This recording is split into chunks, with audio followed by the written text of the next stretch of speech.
হরে কৃষ্ণা।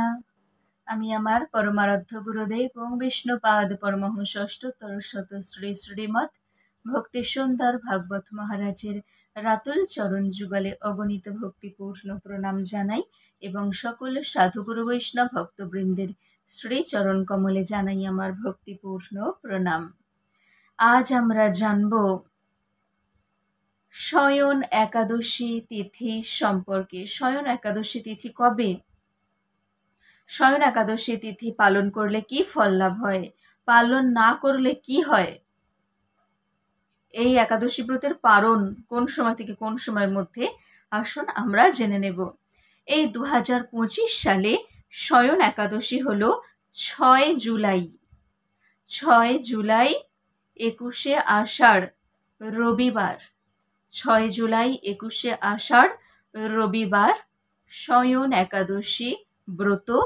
আর এই ব্রতের পালন হলো পরের দিন সূর্যোদয় 5টা 1 থেকে, পরের দিন 5টা 1 থেকে পূর্বাহ্ন সকাল 9টা 29 মধ্যে, সকাল 9টা 29 মধ্যে, 5টা 1 থেকে 9টা 29 মধ্যে পালন এই শয়ন একাদশী ব্রতের।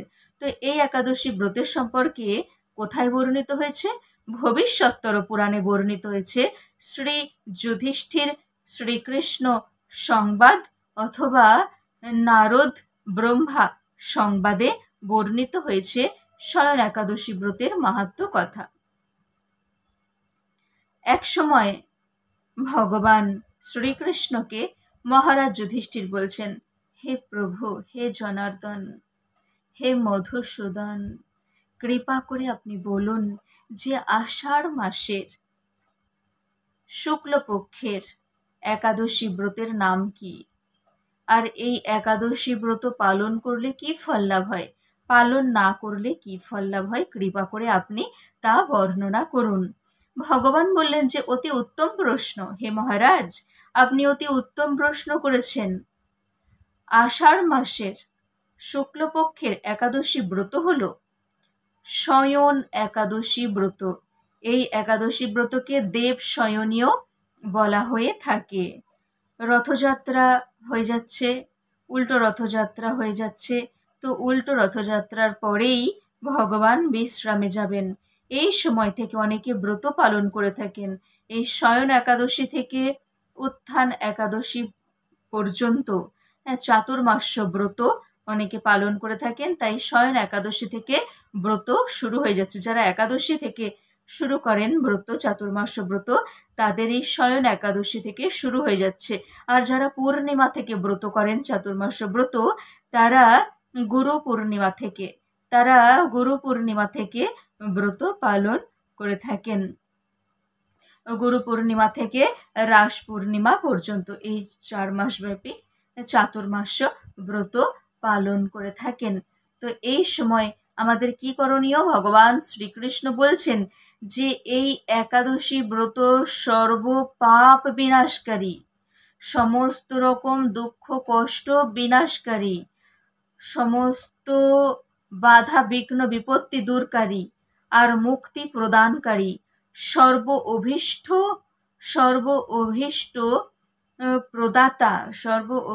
ফল প্রদাতা হলো এই একাদশী ব্রত। তাই সর্ব অভীষ্ট প্রদায়নীয় বলা হয়ে থাকে। এই সমস্ত রকম পাপ বিনাশকারী এবং মুক্তি প্রদানকারী, সর্ব অভীষ্ট প্রদানকারী এই একাদশী ব্রত যারা পালন করেন তারা ভগবান শ্রীহরির অতি প্রিয়। আর এই একাদশী ব্রত যারা পালন করেন না তাদেরকে নরকগামী হতে হয়। দেখবেন যে যারা কখনো একাদশী ব্রত করে না তারা এই শয়ন একাদশী করবেই। শয়ন একাদশী, পার্শ্ব একাদশী, উত্থান একাদশী আর ভৈমী একাদশী, এই 4টি একাদশী যারা কখনো করে না একাদশী তারাও করে। কিন্তু আমাদের প্রত্যেকটা একাদশী পালন করতে হবে। সবাই বলে কি যে শয়ন একাদশী মেন একাদশীগুলো আমরা করি। তো তখন তাদেরকে বলা উচিত যে কোনটা তাহলে মেন নয়। কোনটা তাহলে মেন নয়? সব একাদশী মেন, প্রত্যেকটা একাদশী আমাদের পালন করা উচিত। তো বলা হয়েছে ব্রত পালনকারীদের কাছে এই শয়ন একাদশী ব্রত যে সর্বশ্রেষ্ঠ ব্রত। এই একাদশী ব্রতের সম্পর্কে ভগবান শ্রীকৃষ্ণ বলছেন যে একসময় নারদ মুনি তিনি শ্রী ব্রহ্মাকে জিজ্ঞাসা করেছিলেন এই একাদশী ব্রতের সম্পর্কে। তো শ্রী ব্রহ্মা যে মাহাত্ম্য বর্ণনা করেছেন, ভগবান বলছেন আমিও সেই মাহাত্ম্য হে মহারাজ আপনার কাছে বর্ণনা করছি। এই একাদশীর মাহাত্ম্য কি? শ্রী ব্রহ্মা বলছেন যে একসময় পুরাকালে সূর্যবংশে মান্ধাতা নামে এক রাজা ছিলেন। তো তিনি অত্যন্ত সত্যনিষ্ঠ, ধর্মপ্রতিজ্ঞ, নিষ্ঠাবান, বিষ্ণু ভক্ত পরায়ণ রাজা। তিনি এত সৎ, এত ধর্মপরায়ণ, এত প্রজাদের সুখ প্রদাতা।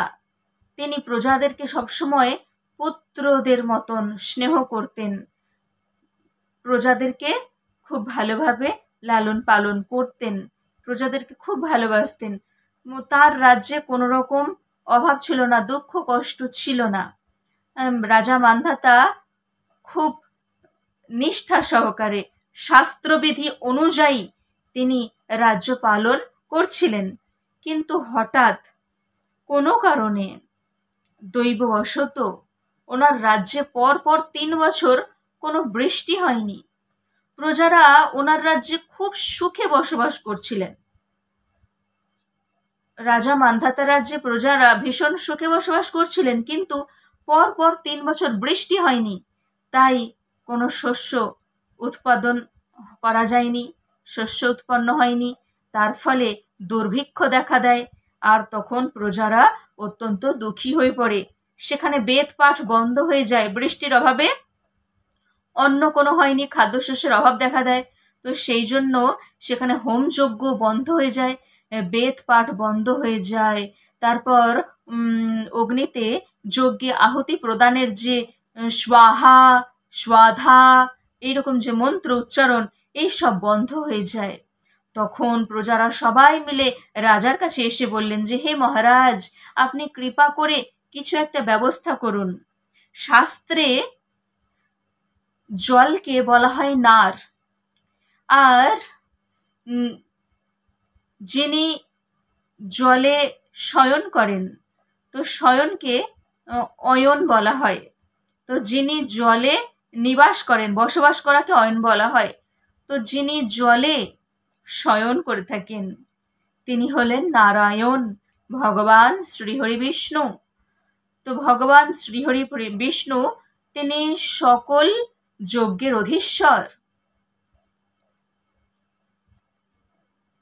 তিনি সকল যজ্ঞের অধীশ্বর। ভোক্তারং যজ্ঞ তপসাং, গীতায় বলছেন, সর্বলোক মহেশ্বরম সৌহৃদং সর্বভূতানাম জ্ঞাত্বা মাং শান্তি মৃচ্ছতি। তো ভগবান শ্রীহরি বিষ্ণু তিনি মেঘরূপে তিনি বৃষ্টি বর্ষণ করেন, মেঘরূপে তিনি বৃষ্টি বর্ষণ করেন। তার ফলে বৃষ্টির ফলে অন্ন উৎপন্ন হয়, আর অন্নের ফলে সমস্ত অভাব দুঃখ দুর্দশা দূর হয়ে যায়। কিন্তু পরপর 3 বছর বৃষ্টি হয়নি, এর ফলে বৃষ্টির অভাবে অন্ন উৎপাদন বন্ধ হয়ে যায়, আর এখানে দুর্ভিক্ষ দেখা দেয়। তো কৃপা করে হে মহারাজ, আপনি এমন কিছু একটা করুন যাতে আমাদের সমস্ত দুঃখ কষ্ট দুর্দশা দূর হয়ে যায়। তো তখন মহারাজ মান্ধাতা ভাবতে লাগলেন যে সত্যিই তো ভগবান শ্রীহরি বিষ্ণু তিনি কৃপা করে জল প্রদান করেন। তো সেই যজ্ঞের জন্য যে সামগ্রী সেগুলো তো বন্ধ হয়ে গেছে বৃষ্টির অভাবে, নিশ্চয়ই কোনো রকম অপরাধ হয়েছে। তো আমি এটুকু জানি যে রাজাও যদি কোনো রকম অপরাধ করে থাকে তাহলে তার ফল প্রজাদেরকে ভোগ করতে হয়। তো আমি তো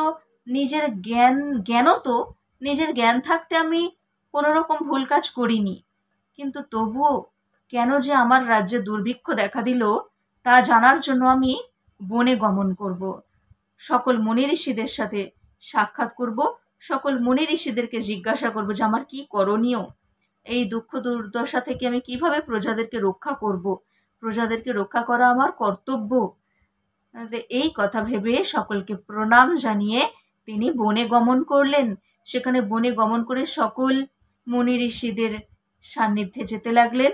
তো সেই সময়ে অনেক ভাগ্যবশত সৌভাগ্যবশত ব্রহ্মার পুত্র মহা তেজস্বী, ত্রিকালজ্ঞ মহা তেজস্বী অঙ্গিরা ঋষির সাথে ওনার সাক্ষাৎ হয়। অঙ্গিরা ঋষিকে দর্শন মাত্র ওনার স্তুতি করতে লাগলেন, ওনার চরণ বন্দনা করতে লাগলেন, প্রণাম নিবেদন করলেন। তো তখন অঙ্গিরা ঋষি সন্তুষ্ট হয়ে মহারাজ মান্ধাতাকে জিজ্ঞাসা করলেন যে আপনি এখানে কেন, আপনার আগমন হয়েছে, আপনি এখানে কেন এসেছেন, প্রজারা সবাই কুশল তো? তখন মহারাজ মান্ধাতা সব খুলে বললেন যে সবাই কুশলে ছিল, কিন্তু 3 বছর বৃষ্টি হয়নি। তো কিসের জন্য বৃষ্টি হয়নি আমি জানি না, আমার জানা নেই। কৃপা করে আপনি যদি আমাকে বলেন যে এই দুঃখ কষ্ট থেকে কিভাবে উদ্ধার হবে, তাহলে খুব ভালো হয়। কৃপা করুন, দুঃখ দূর করুন আমাদের সকলের। তখন অঙ্গিরা ঋষি একটু ধ্যানস্থ হলেন। ধ্যানস্থ হয়ে তারপরে বললেন যে মহারাজ, এটা সত্য যুগ, আর এখানে বেদ পরায়ণ, বেদজ্ঞ, ধর্মনিষ্ঠ ব্রাহ্মণরাই কেবলমাত্র তপস্যা করার অধিকারী। আর এই রাজ্যে, আপনার রাজ্যে কোনো একজন শূদ্র তপস্যা করছে, তাই সেই জন্য এখানে এই রকম অন্নাভাব, দুর্ভিক্ষ, অনাচার দেখা দিয়েছে। তো সেই শূদ্রকে যদি বধ করা যায়, নিহত করা যায়, তাহলে সমস্ত অভাব দূর হবে। তখন রাজা মান্ধাতা বললেন যে হে মুনিবর, কিভাবে আমি একজন তপস্যাকারী ব্যক্তিকে বধ করব, এটা আমার পক্ষে সম্ভব নয়। যিনি তপস্যা করছেন তিনি নিরপরাধ, তাই আমি কোনো নিরপরাধ তপস্যাকারী ব্যক্তিকে আমি বধ করতে পারবো না। কৃপা করে আপনি এমন কোনো ব্রতের কথা বলুন যে ব্রত পালন করলে সমস্ত দুঃখ কষ্ট দুর্ভিক্ষ সমস্ত কিছু দূর হয়ে যাবে।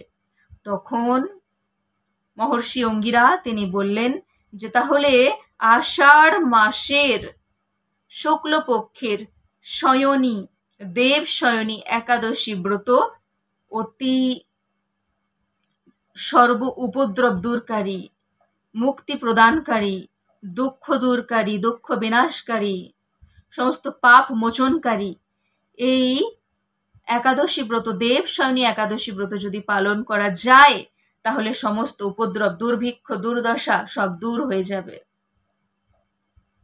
তো তখন এই কথাটা শ্রবণ করে রাজা মান্ধাতা তিনি ফিরে এলেন ওনার রাজ্যে। ফিরে এসে সকল প্রজাদেরকে শোনালেন। প্রজাদেরকে শুনিয়ে সকল প্রজাদেরকে সাথে নিয়ে তিনি একাদশী ব্রত, শয়ন একাদশী ব্রত নিষ্ঠা সহকারে পালন করলেন। আর শয়ন একাদশী ব্রত নিষ্ঠা সহকারে পালন করার ফলে ওনার রাজ্যের সমস্ত দুঃখ কষ্ট দুর্দশা দূর হয়ে যায়। দুঃখ কষ্ট দুর্দশা দূর হয়ে যায়। সকল প্রজাদের নিয়ে তিনি একাদশী ব্রত পালন করার ফলে সেখানে বৃষ্টি আসে, প্রবল বৃষ্টি হয়, আর সেই বৃষ্টিতে সমস্ত মাটি সিক্ত হয়ে যায়। তার ফলে শস্য উৎপাদন হয়, অন্নের অভাব দূর হয়ে যায়। সকল প্রজারা ভগবানের জয়ধ্বনি দিতে লাগলেন, রাজা মান্ধাতার জয়ধ্বনি করতে লাগলেন যে হে রাজা মহারাজ মান্ধাতা, আপনার জয় হোক। ভগবানের কৃপা আমরা লাভ করতে পেরেছি, আর তাই ভগবান বাড়ি বর্ষণ করছেন, আমাদের সমস্ত দুর্ভিক্ষ অন্নাভাব দূর হয়ে গেছে। তো সেই জন্য এই দেব শয়নী বা শয়ন একাদশী ব্রত আমাদের প্রত্যেকের পালন করতে হবে। যদি সমস্ত রকম পাপ তাপ থাকে, পাপ তাপ থেকে মুক্তি পেতে আমরা চাই, তাহলে দেব শয়নী একাদশী ব্রত পালন করলে সমস্ত পাপ তাপ দূর হয়ে যাবে, আমাদের মনের ইচ্ছা পূরণ হবে দেব শয়নী একাদশী ব্রত পালন করলে। বলা হয়েছে যে এই দেব শয়নী একাদশী ব্রত শ্রেষ্ঠ ব্রত। এই একাদশী ব্রত পালন করলে বহু বহু পুণ্যের ফল একসাথে লাভ করা যায়। অশ্বমেধ যজ্ঞ, রাজস্ব যজ্ঞের ফল অনায়াসে লাভ করা যায় এই শয়ন একাদশী ব্রত পালন করলে। এই একাদশী ব্রতের মহিমা ভবিষ্যত্তর পুরাণে বর্ণিত হয়েছে।